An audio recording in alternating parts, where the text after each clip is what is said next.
Response है बहुत ज़्यादा पॉजिटिव है और बहुत ही कम देखने को मिलता है। लेकिन हाँ, चीज़ें अगर बहुत अच्छे से चल रही हो, आप लोग तो ईमानदारी से अगर मेहनत कर रहे हो, तो फिर आपको इंटरेस्ट आने ही लगेगा और जो चैप्टर की इंटरेस्ट है, उसमें भी इंटरेस्ट ना आए, फिर काहे का इंटरेस्ट, है भई? तो जय हिंद सभी को, गुड इवनिंग। शुरू करें क्लास अपनी और आज हो सकता है कि ये जो चैप्टर है, हम उसे एंड कर दें। लगभग मेरे पास 20 सवाल हैं और 20 सवाल अगर आज हम एंड कर देते हैं, तो फिर हमारा एक पार्ट बचेगा जिसका नाम है किस्त वाला क्वेश्चन है, इंस्टॉलमेंट वाला पार्ट है। उसे मैं बाद में आपको कराऊँगा, अभी नहीं। इसके जस्ट बाद नहीं, जब हम कंपाउंड इंटरेस्ट यानी कि चक्रवृद्धि ब्याज को पढ़ लेंगे, उसके बाद में ही मैं आपको साधारण ब्याज और चक्रवृद्धि ब्याज की किस्त दोनों को एक साथ तभी कर मैं आपको कराऊँगा। दोनों किस्त एक साथ आप पढ़ेंगे, तो फिर दिमाग में सेट भी रहेगा कि हाँ, इन दोनों में डिफरेंस क्या होता है और कैसे चीज़ें की जाती हैं। हालाँकि बहुत कम सवाल पूछे जाते हैं किस्तों से, लेकिन ठीक है, करना तो है ही चैप्टर हमको फिर वो। तो चलिए फिर आगे भाई, हमारा टाइप 6 चल रहा है आई थिंक और उसका नहीं टाइप 6 अभी शुरू करना है हमें, है ना? तो टाइप 6 का पहला सवाल जरा देखेंगे इसे, क्या है? आराम से पढ़ेंगे, कुछ भी इस टाइप में नया नहीं है, वही एज़ यूजुअल जो आप पढ़ चुके हो, ओके? ऐसा नहीं है अच्छा।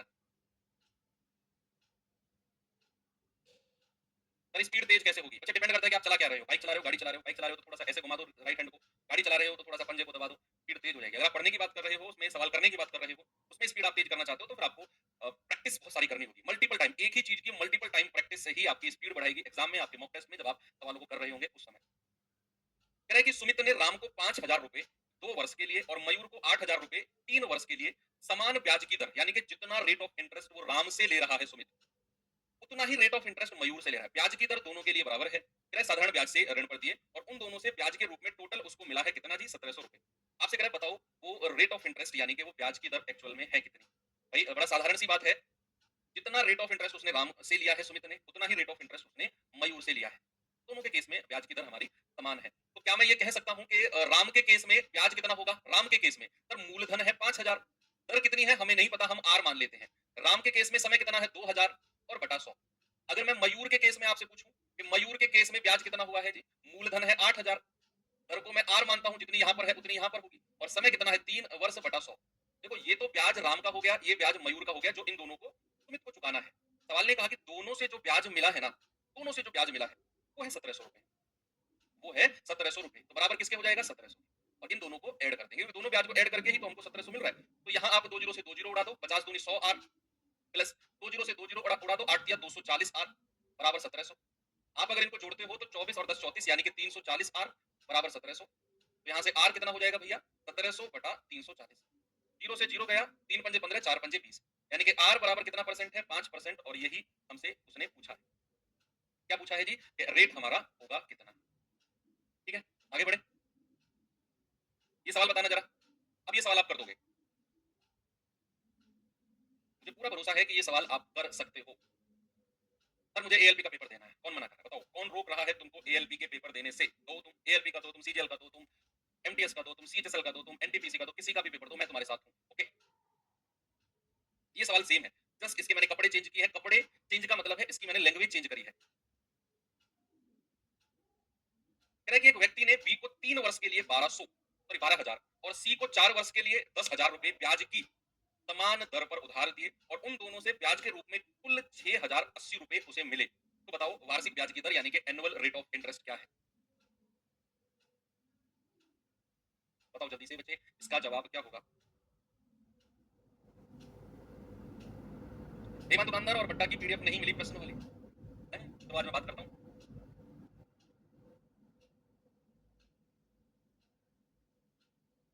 कितना आ रहा है भाई? 8%।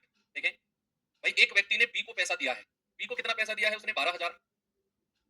दर कितनी है हमें नहीं पता, आर मान ली। समय कितना दिया है? 3 वर्ष के लिए दिया है बी को, गुणा 3/100। तो बी से तो इतना ब्याज मिलेगा। अगर सी की बात करूं तो सी को कितना पैसा दिया है? 10,000। दर कितनी है? आर। समय कितना है सी के लिए? 4 वर्ष और बटा 100। और दोनों से मिलाकर जो उसे ब्याज मिला है वो है 6,080, 6080। ये उसे दोनों व्यक्ति से मिलाकर, बी और सी दोनों से मिलाकर उसे ब्याज मिला है 6,080। अब यहाँ अगर मैं इन दोनों को काट दूं, जीरो से जीरो काट दूं, ये हो जाएगा 12 या 36 यानी कि 360 आर प्लस ये हो जाएगा 100 चौके 400 यानी कि 400 आर बराबर किसके है? 6,080 के। ये हो जाएगा 4 3 7 यानी कि 760 आर बराबर 6,080। तो यहाँ से आर कितना होगा? 6,080 बटा 760। 19 से काट देंगे इसको, 19 चौके 76, 19 दिया 57, 19 दूनी 38 और 4 अट्ठू 32। यस, आपका जवाब बिल्कुल सही था कि सर ब्याज की जो दर है वो होगी 8%। क्या होगी? 8%। बिल्कुल सही है। बात क्लियर है? आगे बढ़े। ये सवाल देखिए, यहाँ प्रॉपर्टी का विभाजन हुआ है। किसका? प्रॉपर्टी का विभाजन।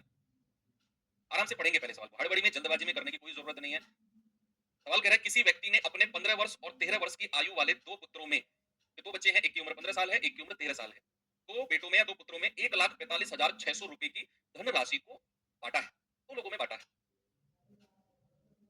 अब एक 15 साल का, एक 13 साल का, इतनी कम उम्र में उनके हाथ में पैसा थामना सही नहीं है। 15 साल के बच्चे को आप 50,000 रुपए दे दो, 13 साल के बच्चे को 60,000 दे दो, ये कोई मतलब ही नहीं बनता है। तो उस व्यक्ति ने कुछ प्लान किया, उसने 1,45,600 को उनके बीच में बांटा, लेकिन उनके हाथ में नहीं दिया। उसने कह रहा दोनों पुत्रों ने अपने हिस्से को 10% वार्षिक साधारण ब्याज, 10% वार्षिक साधारण ब्याज पर निवेश किया, दोनों पुत्रों ने। ये तो सवाल कह रहा है उस व्यक्ति ने ही निवेश किया है दोनों के हिस्से को। कह रहा यदि प्रत्येक को उसकी 18 वर्ष की आयु पर होने पर बराबर धनराशि मिली हो, तो छोटे पुत्र को ब्याज, छोटे पुत्र ने कितनी राशि ब्याज पर निवेश की थी। सवाल समझ में आया क्या कह रहा है? मैं समझाता हूँ, सुनो। एक व्यक्ति है जिसका नाम है सुधीर।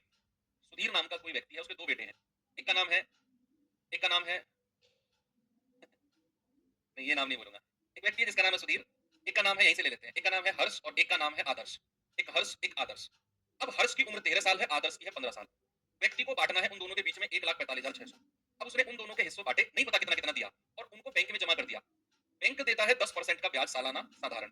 दोनों के हिस्से को, हर्ष और आदर्श दोनों के हिस्से को जमा कर दिया, बैंक 10% सालाना देता है। और जब ये दोनों अपनी 18-18 साल की उम्र को प्राप्त कर लेंगे, यानी कि जब 18-18 साल के हो जाएंगे, तो इनको जो पैसा वापस मिलेगा ना, वो धनराशि जो वापस मिलेगी वो बराबर होगी। तो यहाँ से आप क्या मुझे बता सकते हो कि बराबर है क्या? भाई मैंने बैंक में जमा किए 20,000 रुपए और मुझे वापस मिले हैं 30,000। क्या 30,000 मेरा मिश्र धन है? क्या 30,000 मेरा अमाउंट होगा? वो यही तो कह रहे हैं कि जब वो 18 साल के हो जाएंगे तो बराबर धनराशि मिलेगी। What do you mean by बराबर धनराशि? बराबर धनराशि मतलब उनकी अमाउंट बराबर होगी। ये मैं आपको समझाना चाह रहा हूँ, ठीक है? अब आपके दिमाग में सवाल छप गया है कि भाई कोई व्यक्ति है, उसके दो बेटे हैं, एक है ए और दूसरा है बी। सपोज मैंने मान लिया ए की उम्र है 15 वर्ष और दूसरे की उम्र है 13 वर्ष, ठीक है? दोनों का रेट ऑफ इंटरेस्ट 10% है।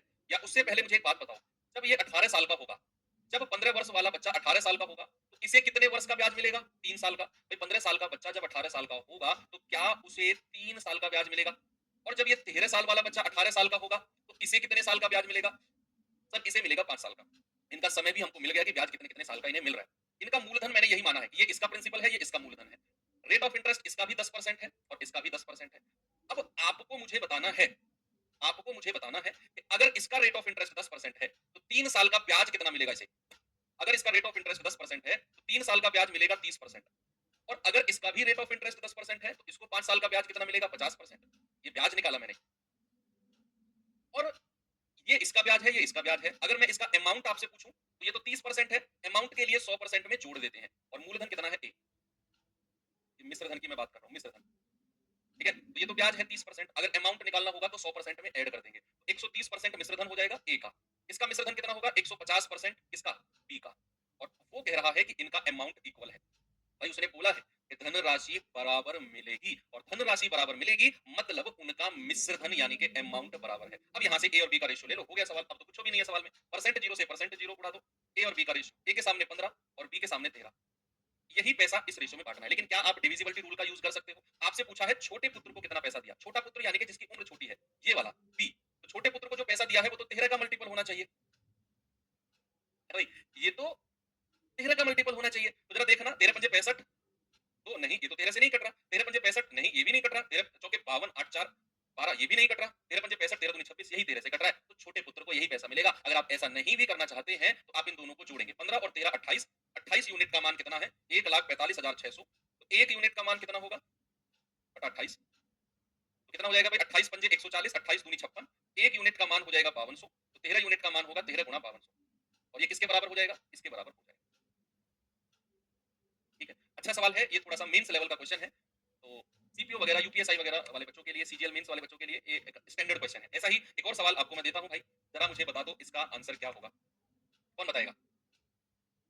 बताओ भाई। सवाल कह रहा है एक व्यक्ति ने 4,40,000 रुपए अपने दोनों पुत्रों के लिए विरासत में छोड़े। विरासत में कह रहा दोनों पुत्रों के 18 वर्ष के होने पर इस राशि को उनमें समान रूप से विभाजित कर दिया जाएगा। ओके, अभी उनकी आयु 10 वर्ष और 14 वर्ष है। यदि संपूर्ण राशि को 10% साधारण ब्याज पर निवेश किया जाए तो छोटे भाई को उस राशि का कितना अंश प्राप्त होगा? बताओ। ये तो सिंपल क्वेश्चन आ गया यार, इसमें तो कुछ भी नहीं है। यहाँ तो डिवाइड इक्वली कर रहा है वो, बराबर बराबर बांट रहा है कि जब वो 18 वर्ष के होंगे ना तो इस राशि को समान रूप से बांटा जाएगा, इस राशि को समान रूप से बांटा जाएगा।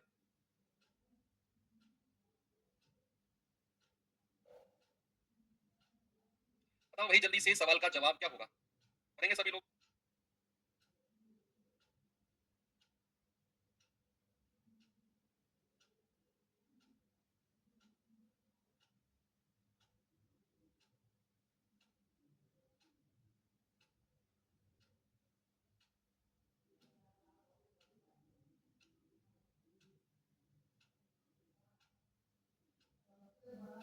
देखो आपसे क्या बोल रहा है वो कि जब वो 18 साल के हो जाएंगे ना तो उनकी जो अमाउंट होगी वो बराबर होगी, है ना? वो यही तो कह रहा है कि जब दोनों पुत्र 18 साल के होंगे तो जो राशि उस टाइम होगी उनको बराबर रूप से उनके बीच में बांटा जाएगा, यानी कि उनकी अमाउंट इक्वल हो जाएगी। अमाउंट इक्वल है उनकी, है ना? तो एक व्यक्ति ने दो पुत्रों में बांटे हैं, एक ए और एक का मूलधन बी, एक का मूलधन ए। कह रहा है कि एक की उम्र 10 वर्ष है, एक 10 वर्ष का है और एक कितने का है, एक आपका 14 वर्ष का है। सवाल कह रहा है जब ये 18 साल के हो जाएंगे तो उस टाइम पर जो मिश्र धन होगा वो उनके बीच में बराबर बराबर बांट दिया जाएगा। तो क्या मैं ये आपसे पूछूं कि 18 वर्ष का जब ये बच्चा होगा तो इसे कितने साल का ब्याज मिलेगा? सर 8 साल का। जब ये 18 वर्ष का होगा तो इसे कितने साल का ब्याज मिलेगा? सर 4 साल का। और रेट तो दोनों केस में 10% है, 10%, यहाँ भी 10%। तो मैं सीधा मिश्र धन निकालूं, सीधा अमाउंट आपसे पूछूं? भाई पहले ब्याज निकालो फिर 100% में जोड़ कर, स्टेप ना कम करो, स्टेप कम करोगे चीजें हमारी हो जाएंगी बढ़िया। तो यहाँ अगर मैं ब्याज देखूं तो 10 या 80, मिश्र धन कितना हो जाएगा? 180। 10 या 80% तो ब्याज है, मिश्र धन 180% ऑफ ए। यहाँ ब्याज कितना है? 10 चौक 40 और 100 में जोड़ेंगे तो 140% ऑफ बी। दोनों के मिश्र धन को बराबर कर दिया, यानी कि दोनों का जो पैसा है मिलने वाला उसको मैंने इक्वल कर दिया। तो परसेंट जीरो से परसेंट जीरो उड़ा दो, 2 सत्ते 14, 2 नाम 18। तो क्या ए और बी का रेशियो अगर मैं आपसे पूछूं, ए के सामने 7, बी के सामने 9, आपसे क्या कह रहा है कि छोटे भाई को कितना पैसा मिलेगा? छोटे भाई को तो सर छोटा भाई तो ये था 10 साल वाला, है ना? 10 साल वाला ए जो 7 है, जो हमारा 7 है। तो क्या हमारा उत्तर 7 का मल्टीपल होना चाहिए?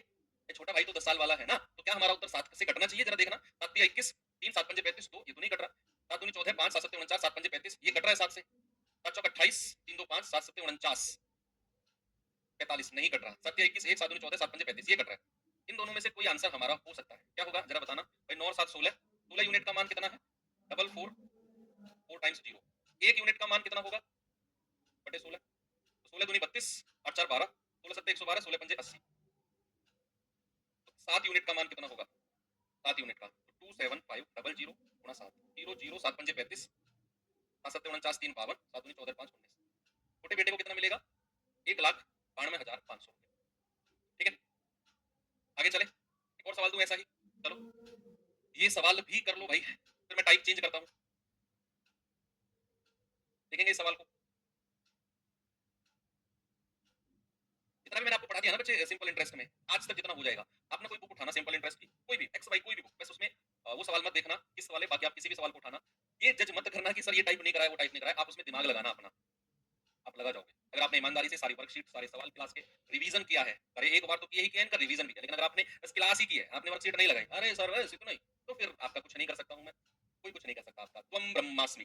ओके, एक आदमी अपने दो बेटे जिनकी उम्र 12 साल और 16 साल है कि बैंक खाते में 40,440 रुपए का निवेश इस तरह से करना चाहता है कि उन्हें 20 वर्ष का होने पर वार्षिक संयोजित 33 की दर से बराबर राशि मिलेगी, यानी कि मिश्र धन बराबर होगा। छोटे बेटे का भाग बताओ कितना होगा? और ये कंपाउंड इंटरेस्ट का आ गया। ओहो, इतना नहीं देख पाया मैं इस सवाल को, मैंने तो यही थोड़ा मोटा मोटा पढ़ा। ठीक है फिर इसको छोड़ते हैं, ठीक है इसको छोड़ते हैं, कंपाउंड इंटरेस्ट का है, कोई दिक्कत नहीं है। आगे चलते हैं, टाइप नंबर 7 आते हैं पहले सवाल की तरफ।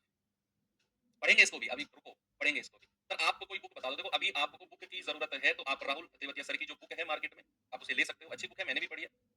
आप कोई प्रीवियस ईयर भी ले सकते हो, उसमें सब कुछ है। वैसे मैं अगर कहूंगा 2023 तक के जितने भी एग्जाम हुए सब आए हुए सवाल हैं उसमें, सबको अरेंज प्रॉपर तरीके से किया गया है, और आपके पास अगर कोई प्रीवियस ईयर बुक है ऑलरेडी, कोई दिक्कत नहीं है, आप आराम से उसमें से भी कर सकते हो। कि 3500 की राशि दो हिस्सों में साधारण ब्याज पर ऋण पर दी जाती है। एक हिस्सा 7% वार्षिक दर पे, दूसरा हिस्सा 5% वार्षिक दर से, और यदि कुल वार्षिक ब्याज 210 है तो 7% के ऋण पर दी गई राशि क्या है? ये सवाल अपने आप से पढ़ो और मुझे बताओ इस सवाल में से कौन से मेथड की स्मेल आ रही है। आप पढ़ोगे तो स्मेल आएगी, जरूर जरूर आएगी। एसपी यादव है सर, किरण पब्लिकेशन, ठीक है ये भी अच्छी बुक है, पिनेकल है, ये भी अच्छी है, जो है पढ़ो, पढ़ो बस, बुक को काम बाहर मत लगाओ। मेरे पास एक बुक थी प्रीवियस ईयर, जब मैं तैयारी कर रहा था, उसको मैंने ना चैप्टर वाइज, बहुत मोटी बुक थी, उसको मैंने चैप्टर वाइज फाड़ लिया था, करंट पब्लिकेशन ही थी वो, तो मैंने चैप्टर वाइज फाड़ लिया था, अलग अलग उनको चैप्टर वाइज स्टेपल कर लिया था। बड़ी बुक को मेंटेन करना, कहीं भी जा रहे हो बड़ी बुक को लेकर जा रहे हो तो चैप्टर वाइज फाड़ के उनको स्टेपल कर लिया, परसेंटेज अलग, प्रॉफिट लॉस अलग, इस तरीके से। और चैप्टर वाइज जब सॉल्व करते थे ना तो टारगेट होता था, अरे यार 6-7 पेज ही तो है, ये अब हुए अब हुए। मोटी बुक आप लेके बैठते हैं तो फिर होता है और इतनी मोटी बुक कैसे सॉल्व होगी, ये ना एक मेंटली स्टेबिलिटी होती है बंदे की। मेरी थी ऐसे, मैं ना चैप्टर पढ़ता था, मुझे लगता है ये तो हुआ 2 घंटे में, खत्म करो इसे। तब क्या लग रहा था एलिगेशन, हाँ आई ना इसमें स्मेल एलिगेशन वाली कि 3500 की राशि दो हिस्सों में बांटा, दो हिस्सों में, एक को 7% पर, दूसरे को 5% पर, एक हिस्सा 7%, दूसरा हिस्सा 5%। कह रहा है, यदि टोटल वार्षिक ब्याज हमारा 210 है तो 7% के ऋण पर दी गई राशि कितनी है?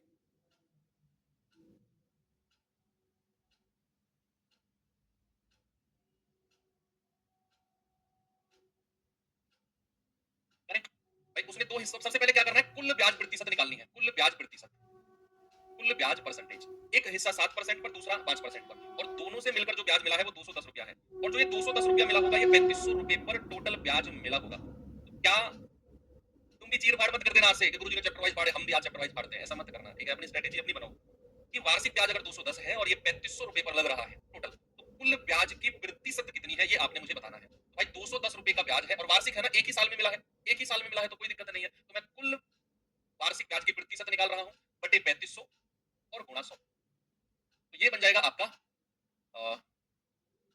6 बार जाएगा। तो कुल ब्याज प्रतिशत कितना आ गई? कुल ब्याज प्रतिशत आ गई 6%।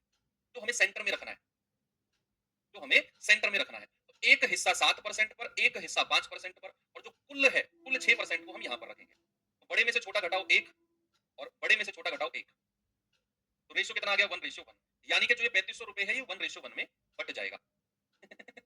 आप कह सकते हैं एक और एक, 2 यूनिट का मान कितना है? 3500। एक यूनिट का 3500 बटा 2 यानी कि ये हो जाएगा 1750। आपसे क्या पूछ रहा है? 7% पर दी गई धनराशि 1 यूनिट है और 1 यूनिट का मान 1750, ऑप्शन नंबर ए सही है।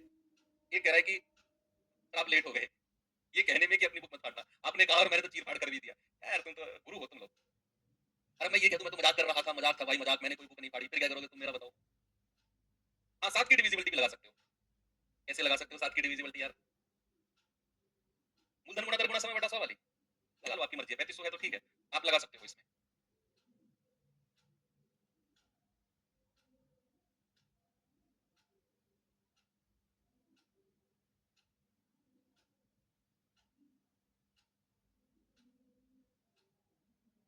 चले आगे, ये सवाल करिए। अरे साहूकार 30,000 को दो भागों में, पहला 8% की दर से, दूसरा 9% की दर से ऋण पर देता था। यदि धनराशि पर कुल वार्षिक साधारण ब्याज 2650 है तो 8% की दर पर दी गई धनराशि कितनी हो जाएगी? बताओ जल्दी से।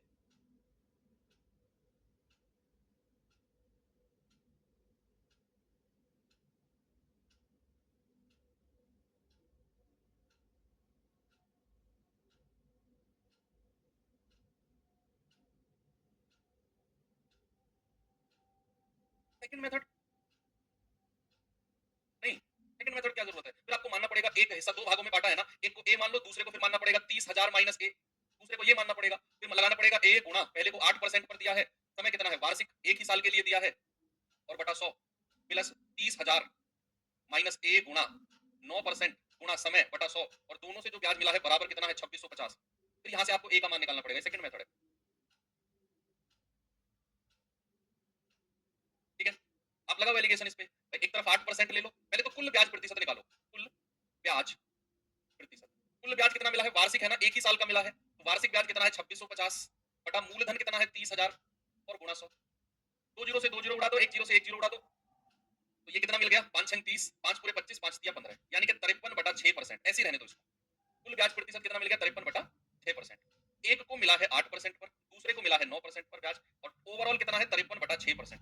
अच्छा, एलिगेशन में आपको मैंने बताया था, अगर ये बटा वाली संख्या गायब करनी है तो तीनों में 6 की गुणा कर दो, यहाँ भी, यहाँ भी, यहाँ भी। 9 छिक्के 54, 8 छिंग 48, 6 से 6 गया 53। बड़े में से छोटा घटाओ, 48, 53 में से 48 गया 5, और 54 में से 53 गया 1, यानी कि पैसा हमारा 1:5 के रेशियो में बट जाएगा। पैसा कितना है? 30,000, तो 5 और एक 6 यूनिट का मान कितना है? 30,000। एक यूनिट का मान कितना होगा? 6 पंजे 30, यानी कि 5,000। और आपसे कह रहे हैं 8% पर दी गई धनराशि, 8% पर दी गई धनराशि तो एक यूनिट है, ये रही, और एक यूनिट का मान कितना हो जाएगा? 5,000। ऑप्शन नंबर बी हमारा सही है। आगे बढ़े, चलो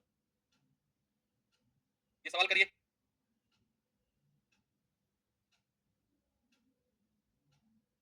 कह रहा है कि एस दो खातों में कुल 50,000 की धनराशि जमा करता है, जिन पर क्रमशः 8% और 12% वार्षिक दर से साधारण ब्याज मिलता है। एक वर्ष के बाद ब्याज के रूप में टोटल 5200 रुपए मिलते हैं, तो 12% पर कितना पैसा उसने जमा किया? तो आसान है, तो कर लोगे ना खुद, इसे तो खुद कर लोगे इसे तो। आगे बढ़ जाऊं मैं, है? इसे खुद ट्राई करना बच्चा, है ना? इसका आंसर आप मुझे देना कमेंट बॉक्स में जरूर। सेम क्वेश्चन है, कुछ भी नहीं है इसमें, लैंग्वेज चेंज करी है मैंने। कर लोगे? ऐसे इतना सा मुंह निकाल के क्या देख रहे हो मेरी तरफ, कर लोगे कि नहीं? मैं कराऊं भाई? कुल ब्याज प्रतिशत निकालो। एक वर्ष के बाद 5200 रुपए मिल रहे हैं, यानी कि एक साल का ब्याज 5200 है। कितने पर? 50,000 पर, गुणा 100। ये कुल दर आ जाएगी। ब्याज की दर क्या होती है? एक साल का ब्याज बटा मूलधन गुणा 100। सेंटर में रखो, एक तरफ 8 एक तरफ 12 लगा के, और जो रेशियो बने 50,000 को उस रेशियो में बांट देना। ठीक है, चलो आगे बढ़ते हैं। ये सवाल देखिए, कह रहा है कि ए ने दो बैंकों में समान धनराशि का निवेश किया। यस, मूलधन बराबर है समान धनराशि। ए ने दो बैंकों में समान धनराशियों का निवेश किया जो क्रमशः 10% वार्षिक दर से और 12% वार्षिक दर से साधारण ब्याज प्रदान करती है। वर्ष के अंत में ब्याज के रूप में 1650 मिले तो प्रत्येक बैंक में निवेशित राशि कितनी है? यहाँ एलिगेशन की भी जरूरत नहीं है आपको। जी हाँ, कोई जरूरत नहीं है। यहाँ उसने साफ बोला है कि दोनों बैंक में समान धनराशि निवेश करी है, यानी कि उनका मूलधन बराबर है। क्या है बच्चे? उनका प्रिंसिपल बराबर है। तो अगर मैं इसका प्रिंसिपल मान लूं ए, पी मान लूं, पहले वाले का प्रिंसिपल पी, तो दूसरे वाले का भी मूलधन क्या होगा? दूसरे वाले का भी मूलधन पी हो जाएगा। प्रिंसिपल यानी कि धनराशि समान है। इसको 10% पर, इसको 12% पर। समय कितना है? वर्ष का अंत, यानी कि एक साल की ही बात है। यहाँ भी एक साल, यहाँ भी एक साल। दोनों से मिलाकर जो कुल ब्याज है ना, 1650 है। 1650 है ना? तो यहाँ ब्याज निकालना 10 एकम 10, तो 10% ऑफ पी प्लस यहाँ से ब्याज बताना 12 एकम 12, 12% ऑफ पी, क्योंकि मूलधन सेम है, और बराबर कितना हो जाएगा? 1650। क्या मैं कह सकता हूँ 12 और 10 22% ऑफ पी बराबर 1650? तो 22% क्या होता है? 22 बटा 100 गुणा पी बराबर 1650। तो ये हो जाएगा 22 सत्ते 154, 22 पंजे 110। पी कितना हो जाएगा? 75 गुणा 100 यानी कि 7500। मूलधन कितना है? 7500। बड़ा आसान है। मूलधन बराबर है तो ब्याज आपस में जुड़ जाएगा, 10 और 12 22%। हालांकि आप सीधा सीधा यहाँ भी जोड़ सकते हो। मैं कह रहा हूँ अगर आपकी कॉन्सेप्ट क्लियर है, आपकी अंडरस्टैंडिंग क्लियर है, तो फिर पता है आप क्या कर सकते हो। आपको ये करने की भी जरूरत नहीं है। आपने जैसे ही देखा ना, मान लो मैं अगर एग्जाम में बैठा होता, इस सवाल को देखता, तो मैं देखता कि यार धनराशि बराबर है, मूलधन बराबर है। अब मूलधन बराबर है तो ब्याज जुड़ जाएगा। ब्याज तो जुड़ जाएगा परसेंट वाला। अगर यहाँ 10% वार्षिक है, यहाँ 12% वार्षिक है, और एक ही साल के लिए है, तो 12 और 10 22%।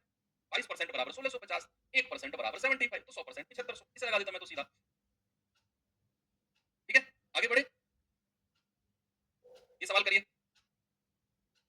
अब यहाँ ब्याज एक वर्ष का नहीं मिल रहा। अभी तक जो हमने 3-4 सवाल किए उनमें एक वर्ष का ब्याज था। अब एक वर्ष का ब्याज नहीं है, अब एक वर्ष से ज्यादा का ब्याज आपको यहाँ मिलेगा। देखेंगे जरा क्या है। 15,000 रुपए की धनराशि को आंशिक रूप से 12% और एवं शेष धनराशि को, अब यहाँ 15,000 में इसको दो हिस्सों में बांट रहा है। एक हिस्से को 12% और जो शेष बच गया उसको 10% पर निवेश किया जाता है। यदि 2 साल के बाद, अभी तक जितने भी सवाल किए थे वो 1 साल के थे, तो 2 साल के बाद उसको ब्याज मिला है 3344, 2 साल के बाद। तो कह रहा 10% पर जो पैसा दिया गया है वो कितना है? ठीक है, क्या करेंगे बच्चे? आपको क्या निकालना है? टोटल ब्याज प्रतिशत, यानी कि कुल ब्याज प्रतिशत हमें चाहिए। तो भैया हमें पता है कि समय यहाँ 2 साल है, और 2 साल का साधारण ब्याज कितना है? 2 साल का साधारण ब्याज है सर 3344, 3344। एक साल का साधारण ब्याज कितना हो जाएगा? एक साल का आप इसे काट दो भाई, 2 से कट जाएगा। 2 से कटेगा कितनी बार? 2 एकम 2, 1 2 छिक्के 12, 1 2 सत्ते 14, 2 दूनी 4। एक साल का ब्याज 1672। एक साल का ब्याज कितना है? 1672। और अगर हमें प्रतिशत में चाहिए तो 1672 बटा मूलधन कितना है? 15,000। मैं टोटल निकाल रहा हूँ ना, तो टोटल के लिए तो सारा पैसा नीचे रखना पड़ेगा मूलधन की जगह, गुणा 100। 2 जीरो से 2 जीरो खत्म। इसको ऐसे ही रहने दो, इसको रहने दो 1672 बटा 150 ही रहने दो इसको। देखेंगे इसको अभी, है ना? कट नहीं रहा है ना, 3 से भी नहीं कट रहा है, 5 से भी नहीं कट रहा है, ऐसे रहने दो। अब आप जानते हैं कि एक पैसे को तो 12% की दर पे और दूसरे को दिया है 10% की दर पे, और दोनों से मिलाकर जो मिला है वो मिला है 1672 बटा 150%। अब ये आप सॉल्व करेंगे, यहाँ बटे में 150 है तो तीनों जगह 150 कर दो, यहाँ भी, यहाँ भी और यहाँ भी। तो ये हो जाएगा 1500, 15 12 180 यानी कि 1800, और ये 150 से 150 गया तो 1672। भाई इसमें से ये घटाएंगे तो 72 आएगा, इसमें से ये घटाएंगे तो 128 आएगा। कितने से कटेगा ये? 8 से कट जाएगा। 8 नाम 72, 8 एकम 8, 8 6 48। तो रेशियो कितना आ गया? 9-16 का। जो पैसा है 15,000 इस रेशियो में बांट दो। तो क्या हम ऐसा कर सकते हैं कि 16 और 9 25, 25 यूनिट का मान 15,000 है, एक यूनिट का मान होगा 25 छिक्के 150 यानी कि 600, और आपसे बोला है 10% पर कितना पैसा दिया गया, ये वाला, यानी कि 16 यूनिट का मान, तो 16 गुणा 600, आपका जवाब होगा 9600। सही ऑप्शन है। 10% पर तो यही पैसा दिया गया है, 172 होगा। ओ ओ, ठीक है ठीक है ठीक है, सॉरी सॉरी। इसमें से ये घटेगा तो 172 होगा। 72 कौन कह रहा था? तुम में से आवाज आई थी मुझे, पीछे से, पीछे से आवाज आई थी यार मुझे। चलो ठीक है, 4 से काटते हैं, 4 चौके 16, 1 4 तिया 12, 4 तिया 12, 4 दूनी 8। ये जुड़ के कितना होगा? 75, और 75 का मान कितना है? 15,000।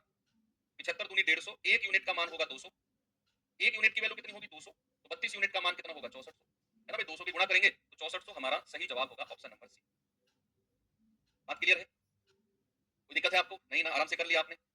चलिए आगे बढ़ते हैं। ये सवाल देखिए जरा।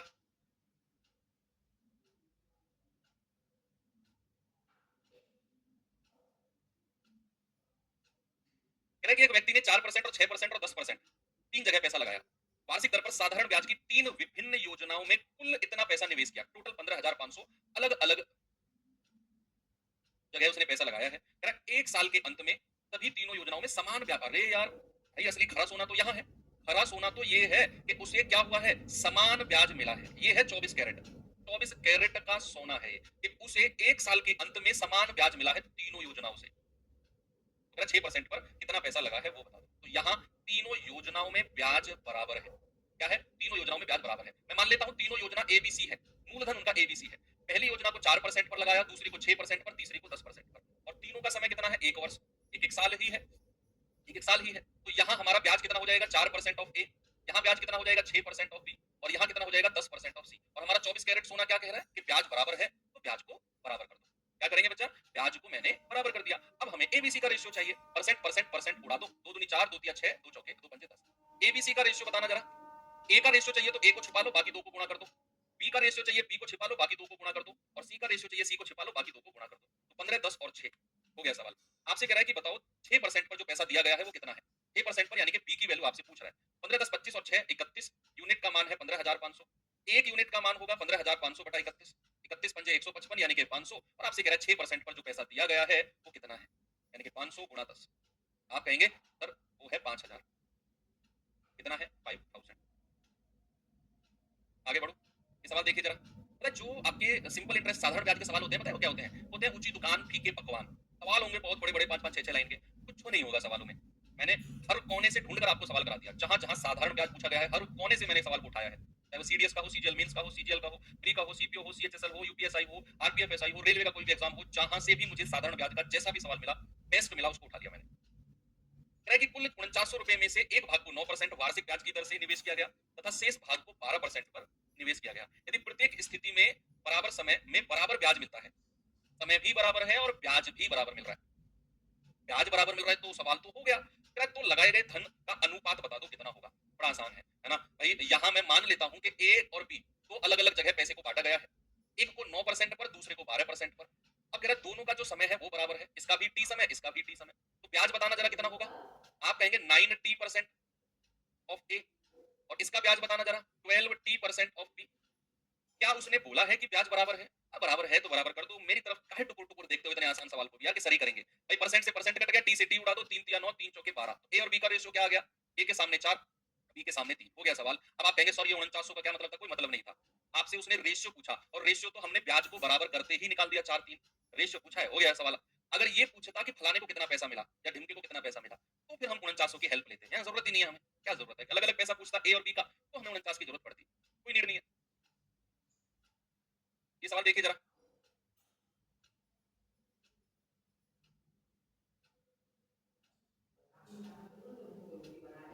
कह रहे हैं कि 5,000 ए जो है 5,000 रुपए बी को, ए जो है 5,000 रुपए बी को 2 साल के लिए और 3,000 रुपए सी को 4 साल के लिए एक समान साधारण ब्याज की दर पे दिया है। रेट ऑफ इंटरेस्ट बराबर है। कह रहे हैं ब्याज के रूप में दोनों से कुल 2,200 रुपए मिला है। तो कर लिया ऐसा सवाल तो हमने, ऐसा सवाल तो हमने कर लिया है ना, कि भाई बी को मिला है 5,000 रुपया, दर कितनी है, समान दर है आर, समय कितना है, बी को दिया है 2 साल के लिए बटा 100, 3,000 रुपए सी को दिए हैं, दर कितनी है आर, समय कितना है 4 बटा 100, और दोनों से ब्याज के रूप में मिला है 2,200। आर का मान निकालना है। ये तो हो गया सवाल हमारा। ऐसा तो ये हो जाएगा आपका 50 दूनी 100, यानी कि 100 आर प्लस 3 चौके 12, 120 आर बराबर 2,200। ये हो जाएगा 320 आर बराबर 2,200। आर कितना हो जाएगा 2,200 बराबर बटे 320। 4 इंटू 32, 4 पंजे 20, 2 4 पंजे 20, 8 4 पंजे 20, 4 पंजे 20। ठीक है हमने 10%। ठीक है, क्या गड़बड़ कर दिया। बी को 5,000 रुपए 2 साल के लिए और 3,000 रुपए सी को 4 साल के लिए एक समान साधारण ब्याज की दर पर दिया, और ब्याज के रूप में दोनों से कुल 2,200 मिले हैं। तो आर 3 चौके 12, 120 आर। हाँ,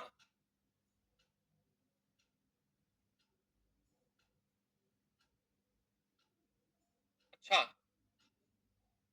कौन है तुम में से जो पीछे से आवाज मार रहा था? 2200 बटे 220, 10 बार जाएगा। कभी कभी ऐसी सिली मिस्टेक हो जाती है ना कि जोड़ भी आपका दिमाग कहीं और रहता है ना, जोड़ भी ऐसे हो जाता है। ये सवाल कर लो जरा, बताना इसका जवाब क्या होगा। बताओ भाई जल्दी से। 7,000 रुपए 8% की साधारण ब्याज की दर पर निवेश किए गए। यदि 5 साल के बाद वो पैसा निकाल लिया, सारा मूलधन और 5 साल का ब्याज दोनों निकाल लिया, और आधी राशि शेयर बाजार पर निवेश कर दी, शेयर मार्केट पे जोखिमों के अधीन, तो बताओ शेष बची हुई राशि कितनी है? तो आसान सवाल है, कह रहे हैं ना कि रेट हमारा 8% है और कितने समय के लिए पैसा दिया गया है? 5 साल के। तो परसेंट ब्याज कितना हो जाएगा? परसेंट ब्याज हो जाएगा सर 8 पंजे 40% ब्याज हो जाएगा। 40% ब्याज होगा कि नहीं? यस। अगर 40% ब्याज हमें मिला तो मिश्र धन कितना हो जाएगा? मिश्र धन यानी कि अमाउंट हो जाएगा 140%। अमाउंट कितना हो जाएगा? 140%।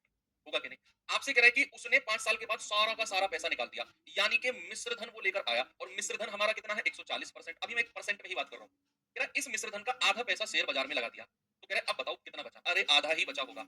इसमें से आधा पैसा तो उसने शेयर मार्केट में लगा दिया, शेयर मार्केट में, तो शेष रिमेनिंग कितना बचा होगा? आधा ही बचा होगा सर, आधा ही बचा होगा। भाई आपसे पूछा है 140% का आधा कितना हो जाएगा? 70%। तो भाई शेष उसके पास कितना बचेगा? 70%। 7,000 का 70% निकाल दो, 70/100, 4900। हाँ आप ऐसा भी कर सकते थे, 140% निकाल दो 7,000 का, फिर उसे आधा कर दो। बात वही है। मैं तो आपको कुछ अलग तरीके से बता रहा हूँ कि 140 का ही आधा कर दो 70, इतना करने की जरूरत नहीं है, ये तो आपको समझाने के लिए है। 140 का आधा 70%, सीधा निकालो इसका 10%, 700, 70% 4900। पेन उठाने की भी जरूरत नहीं है आपको, जैसे आपके नोट्स थोड़े से सुंदर बन जाए इसलिए मैं लिखता हूँ ये सब। ये सवाल करना जरा। 8800 की धनराशि 11% प्रति वर्ष की सामान्य ब्याज दर पर निवेश की जाती है। यदि 5 साल बाद कुल राशि का आधा भाग शेयर मार्केट में लगा दिया तो बचत राशि कितनी है? तो बचत राशि कितनी है बताइए। 55% का आधा कर दो, 4400 का 55% निकाल दो। 4400 का आधा कितना होता है? 2200।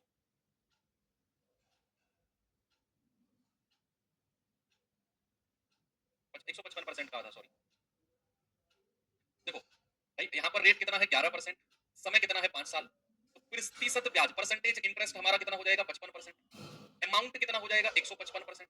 अमाउंट कितना है बचा? 155%। आपसे कह रहा है इसका आधा हिस्सा उसने शेयर मार्केट में लगा दिया, का आधा हिस्सा उसने शेयर मार्केट में लगा दिया, तो बताओ बचा हुआ हिस्सा कितना है? आधा हिस्सा शेयर मार्केट में लगा दिया, अगर उसने हाफ शेयर मार्केट में लगा दिया है, शेयर मार्केट में, तो रिमेनिंग कितना बचेगा? रिमेनिंग बचेगा हाफ। 155% का आधा इतना, बस 88 का इतना निकाल दो। 155/2, और परसेंट को हटाएंगे तो 100 से मल्टीप्लाई कर देंगे। आप डिविजिबिलिटी भी चेक कर सकते हो।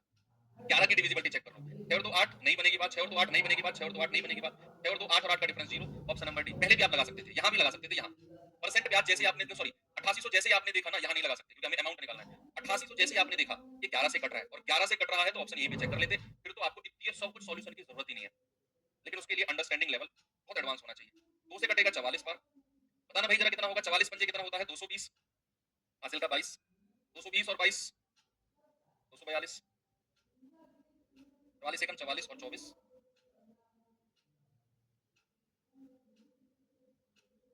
ठीक है। ऑप्शन नंबर डी हमारा सही है। ओके 44 एकम 44 24 68। आगे बढ़े। ये सवाल देखिए, लास्ट क्वेश्चन करा रहा हूँ बच्चे आपको, देखेंगे इसे क्या है इसमें। एक तो आपका जो अब बच गया है पार्ट किस्त वाले सवाल, इंस्टॉलमेंट वाले, वो कंपाउंड इंटरेस्ट की इंस्टॉलमेंट के बाद एक साथ दोनों के इंस्टॉलमेंट हम पढ़ेंगे। एक व्यक्ति बैंक में 10% प्रति वर्ष सरल ब्याज की दर से 5 साल के लिए 30,000 रुपए जमा करता है। 5 साल के लिए 30,000। उसे अपनी लड़की के विवाह का खर्चा निर्वाह करने हेतु 3 साल बाद पूरी राशि को बैंक से आहरण करना पड़ा, पूरी राशि बैंक से निकालनी पड़ी, बेटी का शादी करनी है भाई, एवं उसे 5 वर्ष के बाद जो राशि मिलती उससे 7800 रुपए कम मिले हैं, उससे 7800 रुपए कम मिले हैं। इस समय पूर्व भुनाने हेतु बैंक द्वारा भुगतान किया हुआ प्रति वर्ष सरल ब्याज क्या होगा? बताओ, बताएंगे जल्दी से।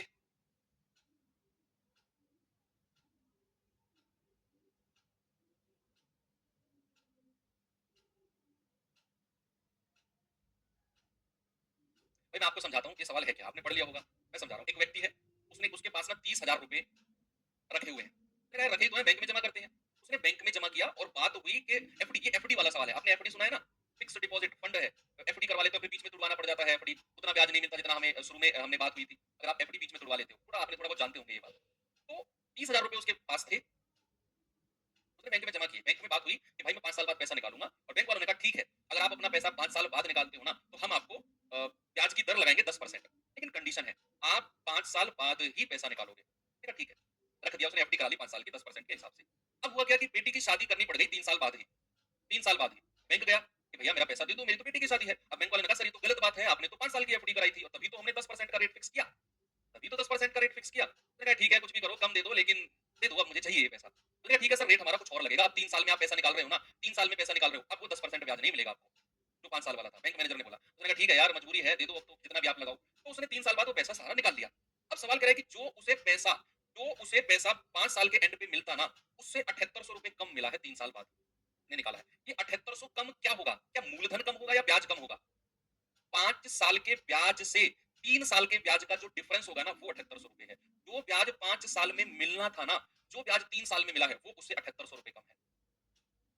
सवाल दिमाग में आ गया बिल्कुल जो मैं कहना चाह रहा हूँ आपको। समझ गए? यस, आप समझ गए कि जो 5 साल का ब्याज है उससे 7800 रुपए कम मिले हैं 3 साल में। ब्याज कम कर दो बस। भाई क्या कर सकते हैं? 30,000 रुपए ही है। 30,000 रुपए ही है उसके पास। 5 साल का ब्याज कितना मिलता है 10% के हिसाब से गुणा 5/100। ये तो 5 साल का ब्याज है। अगर मैं इस 5 साल के ब्याज में से 3 साल का ब्याज घटा दूं, 30,000 गुणा रेट गुणा 3/100, ये 3 साल का ब्याज है और इसका रेट ऑफ इंटरेस्ट भी अलग होगा। इसका रेट ऑफ इंटरेस्ट भी अलग होगा क्योंकि मैनेजर ने कह दिया कि सर 10% तो तब था जब आप 5 साल के लिए पैसा रखते। अब 3 साल में निकाल रहे हो तो ब्याज की दर भी अलग होगी और वही आपसे पूछ रहा है। और अगर 5 साल के ब्याज में से 3 साल का ब्याज हटा दूं तो ये आएगा 7800 रुपए। 7800 रुपए कम मिले हैं उसे। यहाँ से आप आर की वैल्यू निकाल सकते हो और सवाल आपका हो गया है। ये कितना बनेगा आपका? 15,000 माइनस 900 आर बराबर 7800। ये इधर आकर 15,000 में से घटेगा उधर आकर, या फिर आप तीनों से 2 जीरो माइनस कर दो या हटा दो, तीनों से 2 जीरो ऐसे हटा सकते हैं क्या? तीनों की 2 जीरो हटा दी हमने। 78 इधर आकर घटेगा तो 9 आर बराबर 150 माइनस 78। 10 में से 8 गए 2, 14 में से 7 गए 7। आर कितना आ गया? 72/9 यानी कि नॉट टू 72, 8%।